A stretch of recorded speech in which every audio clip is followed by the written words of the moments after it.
Habib Ahmad, demi Allah, kalau satu Indonesia takut dengan kepulangan makhluk yang satu ini, ada apa dengan kalian? Ada apa? Kalau ada orang yang tidak siap dengan kepulangan imam besar, ini yang ngomong orang Arab, ada apa dengan Indonesia? Ada apa?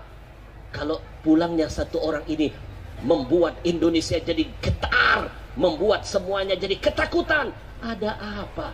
Orang Arab itu sendiri menjawab, kalau begini ada rasa ketakutan, demi Allah ada kejahatan yang sedang mereka sembunyikan. Jangan main-main yang suka ngobah-ngerobah wajah-wajah Habib Rizik. Jangan main-main yang suka menghina Habib Rizik di medsos. Kalian menghina cucu Nabi sama menghina Rasul kakeknya. Betul?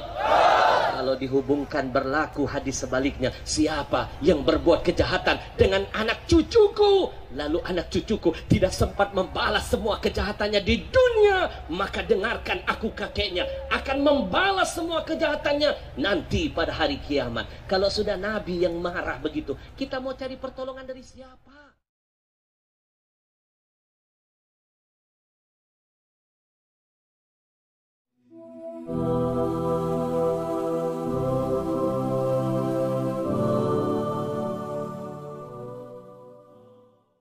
Lalu saya baru pulang umroh, alhamdulillah ketemu dengan imam besar. Beliau titipkan salam buat seluruh warga Indonesia. Saya berjumpa dengan beliau di depan haram, ditraktir beliau makan malam, 1 jam lebih berbicara tentang negeri ini. Setiap ketemu Pak TNI, Pak Polisi, demi Allah saya saksinya, imam besar. Setiap ketemu tidak lain berbicara tentang NKRI. Jadi kalau ada yang masih menganggap imam besar itu adalah penghancur, pengkhianat NKRI, berarti dia salah. Demi Allah, kami ulama tidak punya niat untuk menghancurkan NKRI. Mau tahu nggak siapa penghancur NKRI sebenarnya? Mereka adalah para pejabat yang korupsi di sana sini. Itu hakikatnya penghancur NKRI. Takbir! Kalau satu orang korupsinya ratusan miliar pejabat, mau jadi apa nasib NKRI ini? Kasus Jiwasraya, kasus Asabri, itu baru 2, masih banyak yang belum diungkap. Betul? Itulah sebenarnya yang harus dimusuhi, dibenci dan dicurigai. Demi Allah, kami ulama mau korupsi apa? Kadang-kadang amplop sering ketukar. Panitia tolong jangan terulang lagi. Nggih. Saya meneteskan air mata. Demi Allah, saya makin cinta dengan imam besar. Nih saya bocor ini. Nih gara-gara saya sering ziarah ke imam besar. Saya sering ziarah ke imam besar. Saya ziarah karena cinta. 1, karena beliau adalah cucunya Nabi Muhammad. Tolong kalau nggak benar-benar ngaji yang benar, jangan main-main benci imam besar. Dalam tubuhnya ada darah Nabi kita Muhammad. Dalam kitab As-Sawa'iq, saya mau meneteskan air mata. Ada sebuah hadis Nabi pernah bersabda, siapa yang berbuat baik kepada anak cucuku, lalu anak cucuku belum mampu membalas kebaikannya di dunia, maka izinkan aku, kakeknya, akan menanti dia di hari kiamat. Aku yang akan membalas kebaikannya. Takbir! Paham gak maksud hadis ini? Berlaku sebaliknya. Jangan main-main yang suka ngobah-ngerobah wajah-wajah Habib Rizik. Jangan main-main yang suka menghina Habib Rizik di medsos. Kalian menghina cucu Nabi sama menghina Rasul kakeknya. Betul? Kalau dihubungkan berlaku hadis sebaliknya. Siapa yang berbuat kejahatan dengan anak cucuku, lalu anak cucuku tidak sempat membalas semua kejahatannya di dunia, maka dengarkan aku kakeknya akan membalas semua kejahatannya nanti pada hari kiamat. Kalau sudah Nabi yang marah begitu, kita mau cari pertolongan dari siapa? Nggih.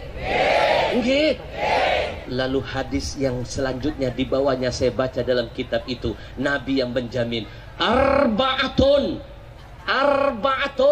kata Nabi ada 4. Ana, saya, musyaffa'un lahum yaumal qiyamah. Ada 4 orang, saya pastikan kata Nabi, 4 orang ini aku yang akan langsung memberikan syafaat kepada mereka.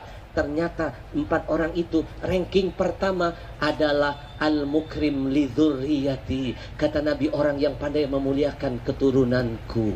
Lalu bagaimana nasib orang yang menghina para habaib, yang nggak ngakuin habaib, mimpi dapat syafaat dari kakeknya, mimpi.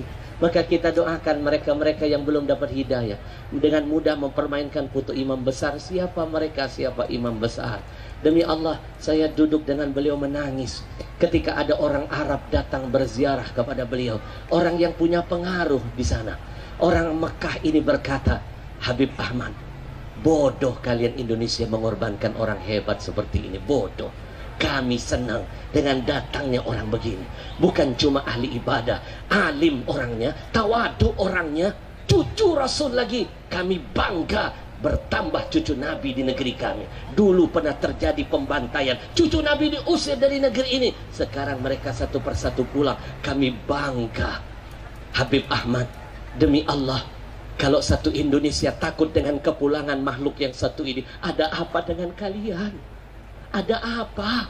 Kalau ada orang yang tidak siap dengan kepulangan imam besar, ini yang ngomong orang Arab. Ada apa dengan Indonesia? Ada apa? Kalau pulangnya satu orang ini membuat Indonesia jadi getar, membuat semuanya jadi ketakutan. Ada apa? Orang Arab itu sendiri menjawab, kalau begini ada rasa ketakutan, demi Allah ada kejahatan yang sedang mereka sembunyikan. Yang cuma berani lawan kejahatan cuma makhluk yang satu ini. Takbir! Yang lain gampang diajak cincai, dikasih jabatan bungkam, dikasih tekanan takut, dikasih ini hilang. Tapi orang yang satu ini hebat ini, makanya dia ditakuti. Kami titipkan pesan buat kalian Indonesia, cintai ulama yang seperti ini, yang dibenci orang munafik, yang ditakuti orang-orang pengkhianat, yang dihindari oleh orang-orang kafir. Sekarang ulama begini langkah, demi Allah langkah. Betul? Maka saya terharu, yang ngomong bukan orang Indonesia, orang Mekah, Pak. Dia bilang kalau satu Indonesia ada yang takut imam besar pulang, demi Allah ada kejahatan yang sedang mereka tutupi dan mereka sembunyikan. Kita doakan imam besar, mudah-mudahan dijaga Allah, dipanjangkan umurnya. Amin ya Rabbal. Subhanallah walhamdulillah wala ilaha illallah.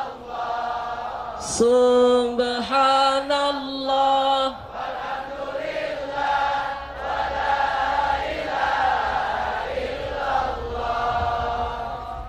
Allah, ya Allah, Allah,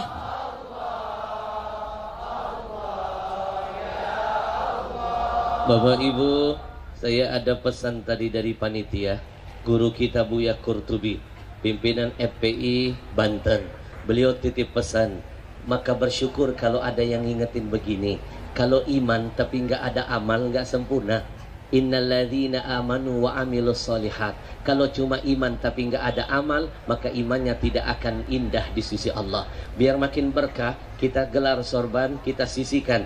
Jadikan titipan ini menjadi jalan untuk membantu kegiatan FPI. Masya Allah, banjir apapun FPI lebih dulu datang loh Pak. Saya geli loh, ada TV kok alergi banget dengan FPI. Ketika dia lagi berkunjung memantau banjir, ternyata keduluan FPI sudah datang bantu jamaah. Orang Cina pun ditolong, orang non muslim pun. Apa ini bukan Pancasilais? Begitu sedang syuting, ada FPI berdiri di belakang, saking takutnya dengan tulisan FPI, dia suruh reporternya bergeser. Ada penyakit kebencian dalam hatinya. Betul? Padahal Masya Allah Pak, mereka ini nggak ada sponsor loh Pak, nggak ada dana-dana CSR loh, dananya dari umat untuk umat dan mengalir langsung tepat ke sasaran. Tidak ada korupsi, bahkan imam besarnya kadang-kadang mengeluarkan dana dari kantongnya. Betul? Maka ini tugas kita. Apa yang mereka perjuangkan, bantu korban-korban bencana, ini tugas kita. Jangan biarkan mereka sendirian berjuang di jalan Allah. Kalau kita tidak berani menumpas kejahatan, paling tidak uang kita, harta kita akan berbicara di hadapan Allah, menjadi saksi bahwa kita pun mujahid di jalan Allah. Insya